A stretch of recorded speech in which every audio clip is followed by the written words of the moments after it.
দেশের কিছু সাংবাদিক যতটা চিল্লাপাল্লা করে নিউজ করে ততটা চিল্লাপাল্লা হয়তো গুলিস্তানে কাপড় বিক্রেতাও করে না। আপনার এই যে আপনাকে বলছি, এই মুহূর্তে কলকাতায় যারা বসে থাকেন বাবুরা, তাদের কোনো ভিডিওতে ক্লিক করার সাথে সাথে তাদের গলার আওয়াজ শুনলেই আমার কদম জোড়া ভয়ে কাঁধে উঠে আসে। ঘাট কাঁপানো নায়ক নায়িকারাও তাদের শুটিং এর সময় এতটা উত্তেজিত থাকে না যতটা উত্তেজিত তারা থাকে কোনো মিথ্যা নিউজ প্রচারের সময়। এরা সত্যের চেয়ে গুজব ছড়াইতে বেশি পছন্দ করে। গুজব ছড়ানোর জন্য যদি কোনো নোবেল প্রদান করা হতো তাহলে এরা সবগুলো নোবেল চেটে পুটে খেয়ে নিত। তবে ভাই, এরা বাসায় গিয়েও কি এভাবেই কথা বলে? তারা বাসায় গিয়ে তার বউকে যদি এভাবে চিল্লাইয়া বলে, এই ভাত দে খিদা লাগছে, তাইলে বউ ভাত দেওয়ার বদলে ঝাঁটার বাড়ি দিবে। শুনেছিলাম এখন নাকি দেশে রিকশাওয়ালার চেয়েও সাংবাদিক বেশি। হাতে একটা মোবাইল আর একটা মাইক্রোফোন থাকলেই নাকি সাংবাদিকের নামে সাংঘাতিক হওয়া যায়। কিন্তু পাশের দেশেও একই অবস্থা, তা তো জানতাম না।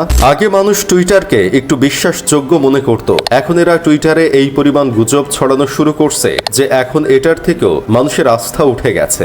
আগে রাস্তায় কিছু মানুষকে চিল্লাইয়া মলম বিক্রি করতে দেখতাম, আর এখন প্রতিবেশী দেশের কিছু সাংবাদিক নামক সাংঘাতিক ভাইদের দেখি চিল্লাইয়া গুজব বিক্রি করতে। মলম বিক্রেতাগুলোই কি কোনোভাবে সাংবাদিক হয়ে গেছে ওপার বাংলায়? আওয়ামী লীগের এমপি থাকায় ক্রিকেটার মাশরাফির বাড়িতে ভাঙচুর করে আগুন দিয়েছিল কিছু মানুষ, আর সেটা পাশের দেশের কিউট প্রজাতির কিছু সাংবাদিক প্রচার করেছে লিটন দাসের বাসায় আগুন দেওয়া হয়েছে তিনি হিন্দু ধর্মের অনুসারী বলে। তারপর লিটন দাস তার ফেসবুক পেজে পোস্ট করে মানুষকে সত্যতা জানিয়েছেন। আসলে তিনি ভালো আছেন, তার বাসায় আগুন লাগেনি, যদিও কারো বাড়িতেই এভাবে আগুন দেওয়া কাম্য নয়। একটা রেস্টুরেন্টে ভাঙচুর করার ঘটনাকে তারা প্রচার করছে মন্দিরে আগুন দেওয়া হয়েছে। রেস্টুরেন্টটা দেখতে কিছুটা মন্দিরের মতো, তাই বলে কি সত্যতা যাচাই না করে গুজব ছড়িয়ে দিবি? এক ড্রাগ অ্যাডিক্টেড মহিলাকে তার স্বামী গাড়িতে করে রিহ্যাব সেন্টারে নিয়ে যাচ্ছিল, সেটার ভিডিও নিয়ে তারা ছড়িয়ে দিয়েছে যে একজন হিন্দু মেয়েকে মুসলিম ছেলেরা তুলে নিয়ে গিয়েছে, সেনাবাহিনীরা ডাকাত পেটাচ্ছিল, আর তারা সেটার ভিডিও নিয়ে টুইটারে প্রচার করে দিয়েছে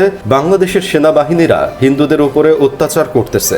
মজু চৌধুরী হাটে 11 জুলাইয়ে পুড়ে যাওয়া দোকানগুলোর ছবি এখন পোস্ট করে বলা হচ্ছে হিন্দুদের দোকান পোড়ানো হয়েছে। ভারতে ঘটে যাওয়া রেপের কাহিনী পর্যন্ত বাংলাদেশের বলে প্রচার করা শুরু করে দিয়েছে তারা। ভাই, একবার চিন্তা করে দেখেন মানুষের ব্রেন ঠিক কোথায় থাকলে এই ধরনের কাজ করতে পারে। একজন মলম বিক্রেতাও তো মানুষকে এভাবে ধোকা দেয় না যতটা ধোকা দিয়ে যাচ্ছে মানুষকে এই ধরনের সাংবাদিক নামক সাংঘাতিক ভাইয়েরা। মৌলভী বাজারে এলাকার মেয়রকে পুকুরে নামিয়ে মানুষ তার দিকে ঢিল ছুটতেছিল, আর তারা সেটাকে প্রচার করেছে দেখুন কিভাবে বাংলাদেশের হিন্দুদের ঢিল ছুড়ে মারা হচ্ছে, প্লিজ সেভ বাংলাদেশ হিন্দু। ভাই, ছাগলের 3 নাম্বার বাচ্চার মতো এমন গুজব না ছড়িয়ে ভালো নিউজ প্রচার কর। আর যদি এসব না করতে পারোস তাহলে বাসায় গিয়ে কাপল ভিডিও বানিয়ে রুটি রুজির ব্যবস্থা কর, তাহলেও ভালো হবে। আর এসব গুজবে মাথা পুরোটা ঢুকিয়ে দিয়ে কিছু হিন্দু ভাইয়েরা আন্দোলনে নেমে গিয়েছে। শাহবাগে আন্দোলন করছেন একদল সনাতন ধর্মাবলম্বী। তারা বিভিন্ন অভিযোগ তুলছেন তাদের বাড়িঘর পুড়িয়ে দেওয়ার, কিন্তু কোথায় এ ঘটনা ঘটেছে